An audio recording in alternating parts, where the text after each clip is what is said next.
ایسا ہی ہوں میں، اور مجھ سے کوئی امید رکھنے کی ضرورت بھی نہیں ہے، اور تم جلدی واپس آنا، بہت کام پڑا ہے یہاں۔ وہ راکیش کو دیکھتے ہوئے بولا۔ ان دونوں کا باپ کسی کمپنی میں نوکری کرتا تھا۔ وہ ایک خوشحال گھرانہ تھا، لیکن اس کے باپ نے جلدی اپنی آئیڈینٹی بدل کر ان کی ماں اور بچوں کو سڑک پر چھوڑ دیا اور اپنی ایک نئی زندگی شروع کر دی۔ کسی امیر عورت سے شادی کر کے اس نے کبھی ان بچوں کو اپنا نام نہ دیا۔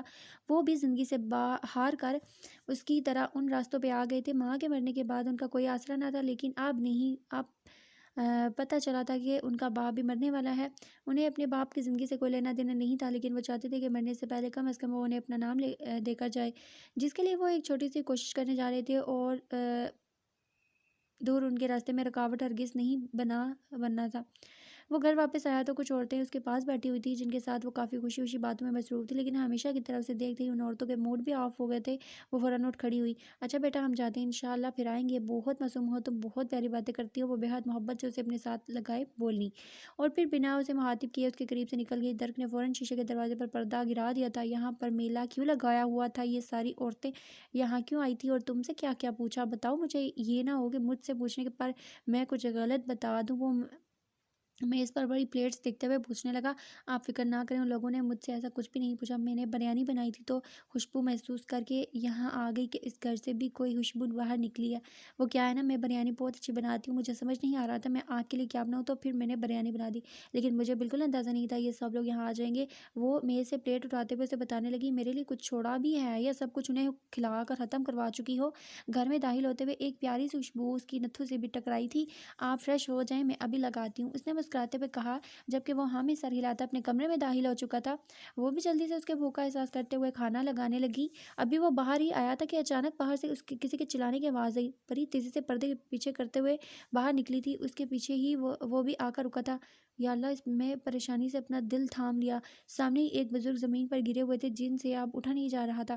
ان کی مدد کریں، ان سے اٹھا نہیں جا رہا۔ اس نے فوراً پیچھے اس کی جانب دیکھتے ہوئے التجا کی، اس بڈھے سے چلا بھی نہیں جا رہا، بستر سے اٹھنے کی ضرورت ہی کیا تھی؟ وہ اپنا ہاتھ چھڑواتا اندر داخل ہو گیا۔ اس نے بے یقینی سے اسے دیکھا تھا، جواب میں میز پر بیٹھے بڑے مزے سے اپنا کھانا کھا رہا تھا۔ اسے کوئی پرواہ نہیں تھی کہ باہر کوئی شخص اٹھ کر چلنے سے مجبور ہے۔ وہ افسوس نفی میں سر ہلاتے ہوئے باہر آئی تھی، اس سے پہلے کہ وہ وہاں انہیں اٹھانے میں مدد کرتی، اور بھی بہت سارے لوگوں کے ہاتھ شامل ہو گئے تھے۔ اسے افسوس صرف اس شخص پر تھا جس کے لیے اس وقت وہ اپنے کھانے سے زیادہ اہم اور کچھ بھی نہیں تھا اس کے لیے۔ ان بزرگ کو یہی رکھی ایک چیئر پر بٹھایا گیا۔ ان کے ہاتھ کی ہڈی ٹوٹ چکی تھی، گرنے کی وجہ سے انہیں کافی زیادہ تکلیف ہو رہی تھی۔ وہ انہیں اس تکلیف سے گزرتے ہوئے دیکھ رہی تھی جب اچانک وہ باہر نکلا اور اونچی آواز میں چلایا اور اسے مخاطب کیا، بس کر لی ہمدردی، اب واپس آ جاؤ یا وہیں رہنے کا ارادہ ہے؟ اس کے انداز نے سب کے سامنے اسے شرمندہ کر دیا تھا۔ جاؤ بیٹا، حیران ہونے کی ضرورت نہیں ہے، وہ ایسا ہی ہے، کسی کی فکر یا کسی کے لیے ہمدردی جتانا وہ شخص جانتا ہی نہیں ہے۔ پتہ نہیں اسے تم سے محبت کیسے ہو گئی، ہم نے تو اس سے بڑا پتھر دل زندگی میں کبھی دیکھا بھی نہیں ہے۔ وہ لوگ ان بزرگ کو سہارا دے کر اندر لے کر جا رہے تھے جب انہوں نے اس کے سر پر ہاتھ رکھتے ہوئے کہا، جبکہ وہ شرمندگی سے سر جھکاتی اندر کی جانب قدم بڑھا چکی تھی، دیکھو لڑکی، کچھ باتیں میں تمہیں کلیئر کر کے بتا دینا چاہتا ہوں۔ تم یہاں صرف 4 دن کی مہمان ہو، 4 دن کے بعد تمہیں یہاں سے جانا ہوگا، اور میں نہیں چاہتا کہ تمہارے جانے کے بعد مجھے کسی بھی قسم کا کوئی مسئلہ درپیش ہو۔ تمہارے جانے کے بعد میں اپنے سر پر کسی بھی قسم کی کوئی مصیبت نہیں چاہتا۔ وہ اس کے گھر میں داخل ہوتے ہی اسے واضح الفاظ میں بتانے لگا۔ میں سمجھی نہیں، آپ کیا کہنا چاہتی ہیں؟ پلیز مجھے کلیئر کر کے بتائیں، میں جب یہاں سے چلی جاؤں گی تب آپ کے لیے مسئلہ کیسے بنوں گی؟ میرا مطلب ہے میرے جانے کے بعد آپ کو کیا مسئلہ ہوگا؟ میں سمجھ نہیں پا رہی ہوں۔ وہ اس کی بات کو سمجھی نہیں تھی۔ میں تمہیں صاف الفاظ میں ہی بتا رہا ہوں کہ اس گھر سے باہر مت نکلو، زیادہ لوگوں کی نظروں میں مت آؤ۔ تمہیں لوگ یہاں پر میرے نام کی وجہ سے جاننے لگے ہیں، سب کو لگ رہا ہے کہ تم میری بیوی ہو۔ دیکھو، ہماری سوسائٹی میں اس گھر کو چھوڑ کر 7 گھر مطلب 7 خاندان اور ہیں، اور ان سب لوگوں کو ہی تقریباً ایک دوسرے کی زندگی میں انٹرفیئر کرنے کا بہت زیادہ شوق ہے۔ آپ میری زندگی میں ہی دیکھ لو، میں ان لوگوں سے بات تک نہیں کرتا، ان لوگوں کی طرف دیکھتا تک نہیں، لیکن اس کے باوجود بھی ان لوگوں کو میری زندگی میں کافی زیادہ انٹرسٹ ہے۔ یہاں سے تھوڑا دور شہر کے بیچوں بیچ میرا ایک فلیٹ بھی ہے جو آج کل میرے 2 دوستوں کی رہائش پذیر ہے، لیکن مجھے وہاں رہنا پسند نہیں۔ میں چھوٹے اور صاف ستھرے گھر میں رہنا پسند کرتا ہوں۔ میں شروع سے ہی اکیلا رہتا ہوں، اس لیے مجھے ایسی جگہ پسند نہیں زیادہ لوگوں کے لیے بنائی گئی ہو، جیسے کہ اب وہ فلیٹ کافی بڑا ہے، وہاں کافی سارے لوگ آسانی سے رہ سکتے ہیں۔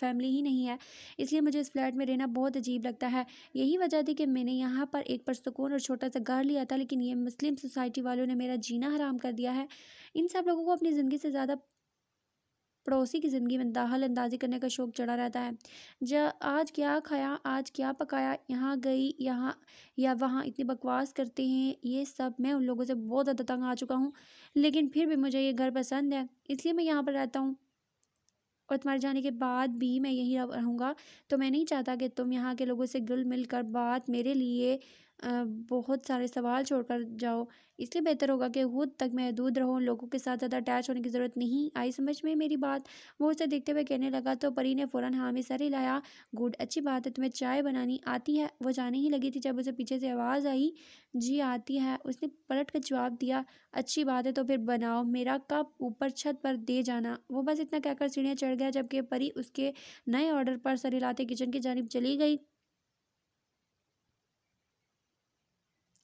وہ چھت پر آئی تو یہاں بھی کافی خوبصورت جگہ تھی۔ وہ ٹھیک کہتا تھا، یہ گھر بہت خوبصورت تھا، کہنے کو چھوٹا سا تھا، ایک ہی نظر میں پورا نظر آ جاتا تھا، لیکن اس کے باوجود بھی اس چھوٹے سے گھر کی اپنی ہی خوبصورتی تھی، اور یہاں کے لوگ بھی تو سبھی ایک دوسرے سے انجان تھے، لیکن ان کا رہن سہن ایک دوسرے سے ملنا جلنا صرف اس لیے تھا کہ وہ ایک سرزمین سے تعلق رکھتے تھے۔ وہ سب ایک دوسرے کے ساتھ مل کر ایک دوسرے کا خیال رکھتے تھے، لیکن در کی نظر میں یہ سارے ایک دوسرے کی زندگی میں دخل اندازی کرتے تھے۔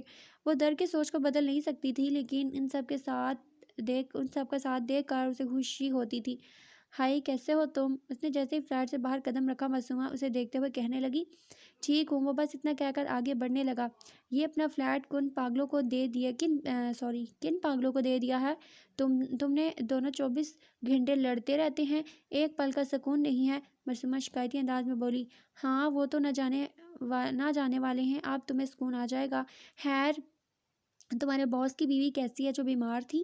ماشاءاللہ اب پہلے سے کافی بہتر ہے، اور جب سے ریحان پیدا ہوا ہے اس کی تو زندگی ہی بدل گئی ہے، ہمیشہ خوش رہتی ہے۔ ویسے میں نے ایک چیز نوٹ کی ہے، تم نے کبھی اپنی پڑوسن کا حال چال نہیں پوچھا، لیکن میرے باس کی بیوی میں تمہیں خاصا انٹرسٹ ہے۔ وہ شکی نظروں سے اسے دیکھتے ہوئے کہنے لگی، حال اس کا پوچھا جاتا ہے جو بیمار ہو، اور تم نے ہی مجھے بتایا تھا غالباً وہ بیمار ہے، اس لیے سوچا کہ حال پوچھ لوں، تمہیں اچھا نہیں لگا تو آئندہ نہیں پوچھوں گا۔ وہ رکھے انداز میں کہتا آگے بڑھنے لگا، ارے نہیں نہیں، میرا وہ مطلب تو نہیں تھا، میں تو بس ایسے ہی کہہ رہی تھی۔ خیر اب وہ بہت بہتر ہے، اب تو ماشاءاللہ سے ایک بچے کی ماں بن گئی ہے، اس نے خوش دلی سے اسے بتایا، جبکہ یہ بات وہ پہلے سے ہی جانتا تھا۔ اچھی بات ہے، وہ بس اتنا کہہ کر آگے بڑھنے لگا، اپنے دوست کا حال ہی پوچھ لو۔ وہ اس کے ساتھ ہی سیڑھیاں اترتی کہنے لگی، میں جانتا ہوں وہ اپنے پسندیدہ انسان کے ساتھ ہوگا تو خوش ہی رہے گا، جانوروں کی یہی تو حیثیت ہے، وہ اپنے من پسند انسان کے ساتھ ہمیشہ خوش رہتے ہیں۔ وہ راستہ بدلتا کہنے لگا۔ معصومہ نے مسکرا کر اسے بائے کہا اور اپنی گاڑی میں بیٹھ کر اپنے آفس کے لیے نکل گئی۔ معصومہ اس کے پرانے فلیٹ میں اس کی پڑوسن تھی اور یارم کے لیے کام کرتی تھی۔ وہ جب چاہتا معصومہ سے روح کی خیریت جان لیتا تھا، لیکن آج وہ شک میں مبتلا ہو گئی تھی، اس کا صرف روح کا حال چال پوچھنا اسے شک میں ڈال گیا تھا، اور اب اس نے فیصلہ کر لیا تھا کہ وہ اس سے آئندہ روح کے بارے میں کبھی بھی کچھ بھی نہیں پوچھے گا۔ وہ کبھی بھی روح پر ظاہر نہیں کرنا چاہتا تھا کہ روح کا اس کے ساتھ کیا رشتہ ہے، اور وہ ابھی تب جب خضر صاحب اسے بتا چکا تھا کہ وہ اپنے باپ کے لیے اپنے دل میں ایک خاص مقام رکھتی ہے، اور اب اگر وہ اس کا بھائی بن کر اس کے سامنے آیا تو روح کی طرف سے اسے صرف نفرت ہی ملے گی، اور یہ حقیقت تھی کہ ساری دنیا کی نظروں میں خود کو حقیر اور گندی اولاد تصور کر کے وہ اپنی بہن سے نفرت کی امید ہرگز نہیں رکھتا تھا۔ آج تک وہ جہاں بھی گیا تھا، جس مقام تک پہنچا تھا، اس نے خود کو لوگوں کی نظروں میں گندا ہی پایا، لوگ اسے گندگی کا ڈھیر کہتے تھے، اور اب وہ روح کے منہ سے ایسے الفاظ نہیں سن سکتا تھا۔ ہاں وہ ظاہر نہیں کرتا تھا، لیکن روح کے ساتھ اس کا احساس کا رشتہ تھا، اور روح کی طرف سے شاید نفرت کو برداشت نہ کر پاتا۔ راکیش اور خوشی جا چکے تھے، جبکہ وہ صرف آج کل یہ جو نیا کیس اس پر آ نکلا تھا اس کا حل چاہتا تھا۔ سارم دوبارہ اسے فون کر چکا تھا، اسے لگا تھا یہ کیس بند ہو جائے گا، لیکن ایسا نہ ہوا۔ اس نے خوشی اور راکیش کو اس بارے میں کچھ نہیں بتایا تھا، کیونکہ اس کی مصیبت سے ان دونوں کا کوئی لینا دینا نہیں تھا۔ یہ مصیبت اس نے خود اپنے گلے میں ہار بنا کر ڈالی تھی، جو صرف اور صرف اس کی غلطی تھی، اور وہ اس میں کسی کو بھی شامل کیے بنا حل چاہتا تھا، جو کہ اس کے لیے کافی مشکل ہو چکا تھا۔ وہ گھر واپس آیا تو محترمہ گھر پر ہی نہیں تھی، اسے اس وقت بہت غصہ آ رہا تھا۔ وہ پہلے ہی اس پر کلیئر کر چکا تھا، تم نے اپنے آپ کو چھپا کر رکھنا ہے تاکہ تمہارے جانے کے بعد مجھ سے زیادہ سوالات نہ کیے جائیں، لیکن شاید اس کی کسی بھی بات کو پری سمجھنا ضروری ہی نہ سمجھا تھا، پتہ نہیں ان سامنے والے 7 گھروں میں سے کس گھر میں گھسی ہوگی۔ اسے سمجھ نہیں آ رہا تھا وہ کون سے گھر میں جائے، یا 7 گھر تھے اور سبھی لوگ زیادہ تر ایک دوسرے کے گھر میں ہی پائے جاتے تھے۔ در کو ان کے گھر جاتے ہوئے بہت عجیب لگ رہا تھا۔ وہ تقریباً 4 ماہ سے یہاں پر رہ رہا تھا۔ وہ لوگ اسے بھی اچھے طریقے سے جان چکے تھے۔ وہ آج تک کسی کے گھر میں نہیں گیا تھا اور نہ ہی آگے جانے کا ارادہ رکھتا تھا، لیکن اسے پریشانی تھی کہ یہ لڑکی کوئی اور کہانی نہ بنا دے۔ پتہ نہیں وہ لوگ اسے کیا کیا سوال کریں گے اور وہ پتہ نہیں کیا کیا جواب دے گی۔ ایک تو یہ لڑکی بھولنے میں اتنی کنجوسی کرتی تھی کہ کچھ بھی اسے تفصیل سے بتاتی ہی نہیں تھی، لیکن وہ جاننا بھی نہیں چاہتا تھا، کہیں پر بھی وہ جانا بھی نہیں چاہتا تھا۔ وہ اندر آ کر اس کا انتظار کرنے لگا۔ تقریباً 1 گھنٹے تک وہ مسلسل اس کا انتظار کرتا رہا۔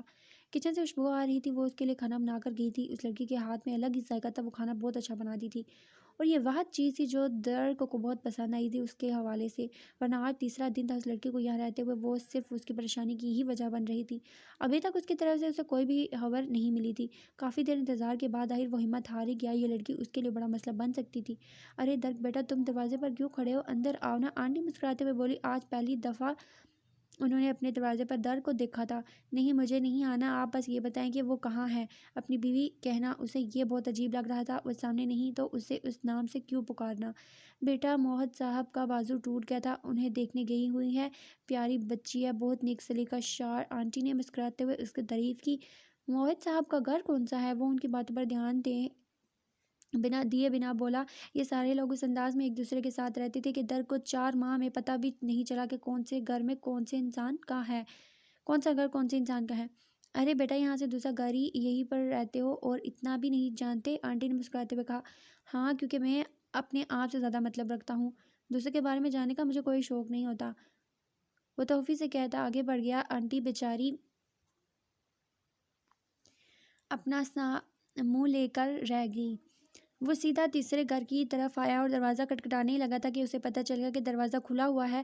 اس نے وہیں سے تھوڑا سا دروازہ کھولا اور اسے آواز دی، پری باہر آؤ، تم یہاں کیا کر رہی ہو؟ جلدی سے باہر آؤ، میں انتظار کر رہا ہوں، وہ غصے سے بولا۔ ارے بیٹا، اندر آ جاؤ، پری تو کچن میں چائے بنا رہی ہے، تم بھی آؤ ادھر چائے پیو، موہت صاحب نے اسے دیکھتے ہوئے کہا۔ اتنے وقت میں سب پہلی بار ہوا تھا کہ کسی نے اتنی محبت سے اس سے بات کی تھی، ورنہ یہاں کے لوگ تو اسے کاٹ کھانے کو دوڑتے تھے۔ نہیں، آپ پری کو باہر بھیجیں، مجھے چائے نہیں پینی، وہ اسے لینے کے انداز میں بولا۔ ٹھیک ہے بیٹا، جیسی تمہاری مرضی۔ پری بیٹا، درک بلا رہا ہے۔ وہ کچن سے چائے کے برتن لیے برآمد ہوئی تو انکل نے بتایا، آپ آ گئے، میں کافی دیر سے آپ کا انتظار کر رہی تھی۔ پھر آنٹی آئی اور کہا کہ وہ لوگ انکل کو دیکھنے جا رہے ہیں تو میں بھی ان کے ساتھ آ گئی۔ انکل یہ چائے پئیں، میں جا رہی ہوں، انشاءاللہ کل آؤں گی آپ کو دیکھنے کے لیے۔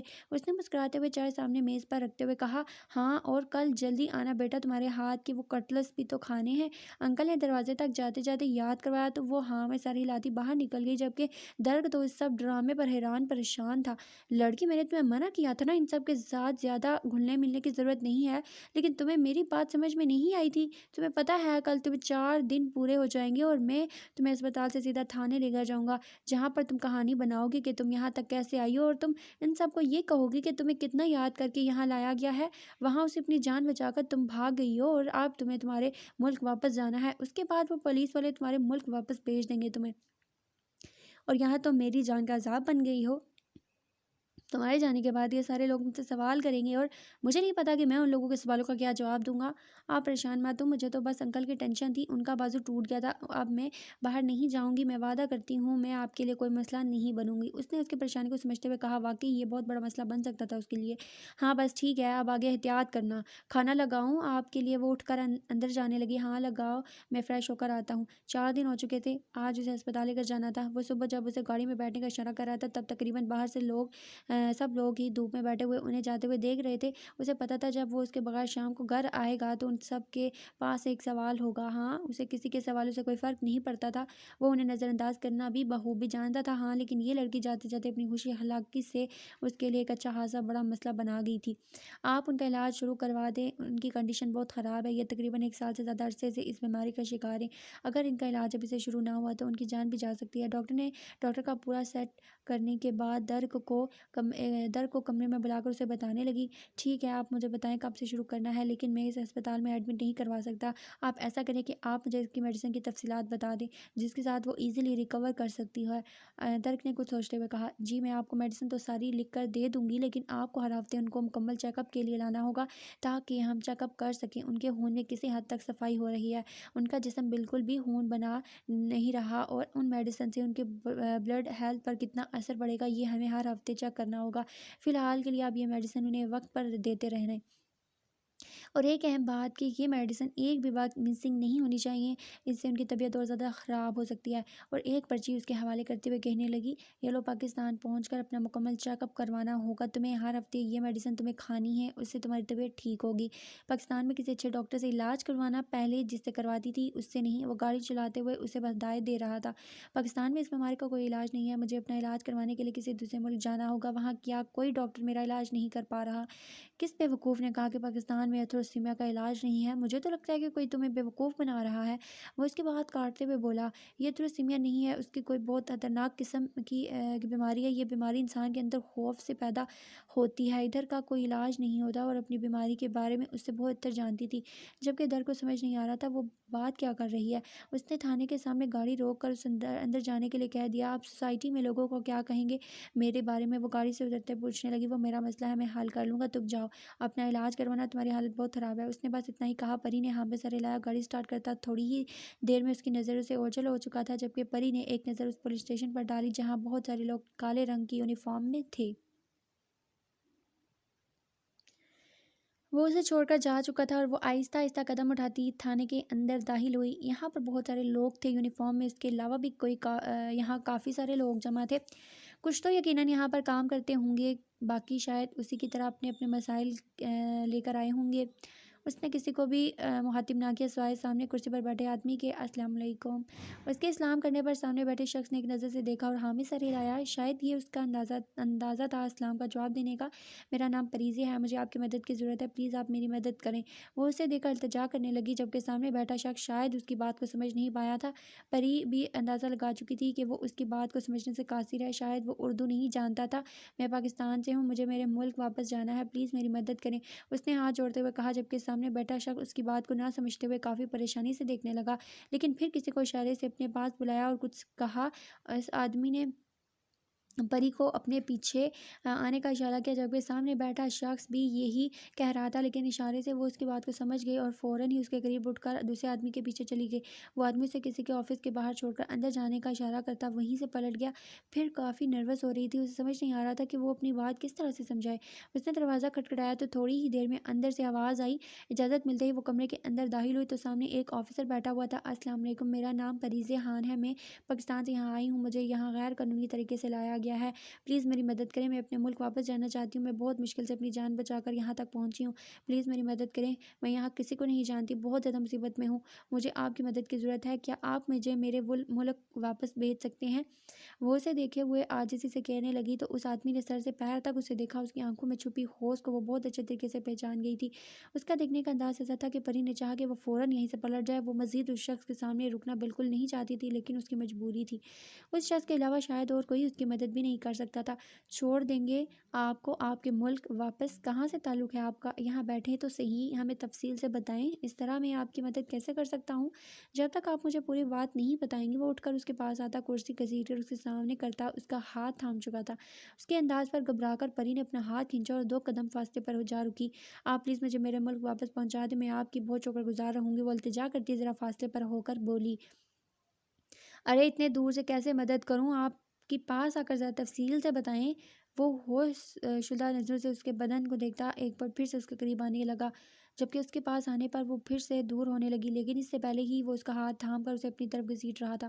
چھوڑو مجھے، میں یہاں آپ سے مدد مانگنے آئی ہوں، اور آپ، مجھے نہیں پتا تھا آپ اس طرح کے گھٹیا اور گرے ہوئے شخص ہوں گے۔ وہ اسے دھکا دیتی اسے کافی دور آ رکی۔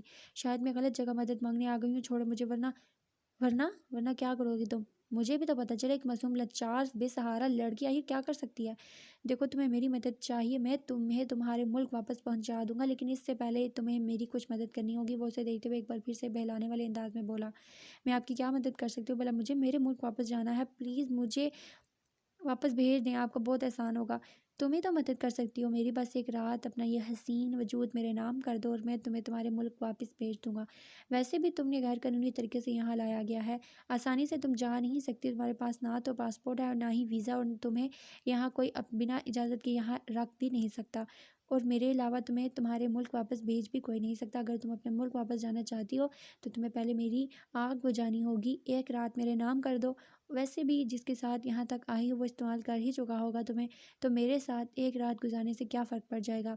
وہ ایک بار پھر سے اس کی طرف بڑھنے لگا، لیکن اس سے پہلے کہ وہ اسے چھوئے پری اپنا ہاتھ تھپڑ کی صورت میں اس کے منہ پر لگا چکی تھی اور اسے دھکا دیتی ہوئی اس سے کافی زیادہ فاصلے پر دروازے کے بالکل قریب جا رکی۔ جس کے ساتھ میں یہاں آئی ہوں تم میں اور اس میں زمین آسمان کا فرق ہے، تم اس کے پیر کی جوتی کے برابر نہیں ہو۔ میں اس کے ساتھ 4 راتیں گزار کر آئی ہوں، لیکن اس نے مجھے آج تک اس نظر سے نہیں دیکھا جس نظر سے تم نے مجھے پہلی نظر میں دیکھا تھا۔ تم جیسے انتہائی گھٹیا اور ذلیل شخص اس یونیفارم کے قابل ہرگز نہیں ہے، جلا دو اسے اتار کے۔ لوگ تم جیسے لوگوں کو فرشتہ سمجھ کر تم سے مدد کی بھیک مانگتے ہیں، تم لوگوں کو آگ لگا کر اس میں پھینک دینا۔ انسان کے نام پر دھبا ہو تم، جاؤ چلو بھر پانی میں ڈوب مرو۔ وہ غصے سے کہتی کہ وہاں سے باہر نکل چکی تھی، جبکہ وہ شخص غصے سے دروازے کو گھورے جا رہا تھا۔ درک پری کہاں ہے بیٹا؟ ہم لوگ کب سے آپ کا انتظار کر رہے ہیں۔ اس نے کہا تھا شام تک ہمارے گھر آئے گی، لیکن وہ نہیں آئی، اور اب تمہارے ساتھ بھی نہیں آئی۔ کہاں ہے وہ؟ وہ گاڑی سے تنہا اتر کر گھر کے اندر داخل ہوا تو سامنے کھڑے انکل حالق پریشانی سے اس کے گھر کے دروازے تک آ گئے۔ وہ اپنی سہیلی کے پاس رہ گئی ہے، وہ کہہ کر دروازہ بند کرنے ہی لگا تھا کہ انکل نے دروازے پر ہاتھ رکھ لیا۔ لیکن اس نے تو کہا تھا کہ اس کی کوئی سہیلی نہیں ہے یہاں پر، وہ تمہارے علاوہ کسی کو جانتی نہیں، تو تم کون سی سہیلی کے پاس چھوڑ کر آئے ہو اسے؟ وہ پوچھنے لگے۔ بن گئی اس کی سہیلی؟ اب کیا میں آپ کو تفصیلات دوں؟ جائیں یہاں سے، آرام کرنا ہے مجھے۔ اس طرح سے کسی کو تنگ نہیں کیا جاتا، اور آپ پڑوسی ہیں، پڑوسی بن کر رہیں، اس کے باپ بننے کی کوشش نہ کریں تو زیادہ بہتر ہوگا۔ وہ بے حد بد لحاظ ہو گیا۔ میں اس کا کیا ہوں کیا نہیں تمہیں بتانے کی ضرورت نہیں ہے۔ بتاؤ مجھے اس لڑکی کو کہاں چھوڑ کر آئے ہو تم؟ وہ لڑکی ہمیں بتا چکی ہے کہ وہ دبئی میں کسی کو نہیں جانتی، کسی کو بھی نہیں۔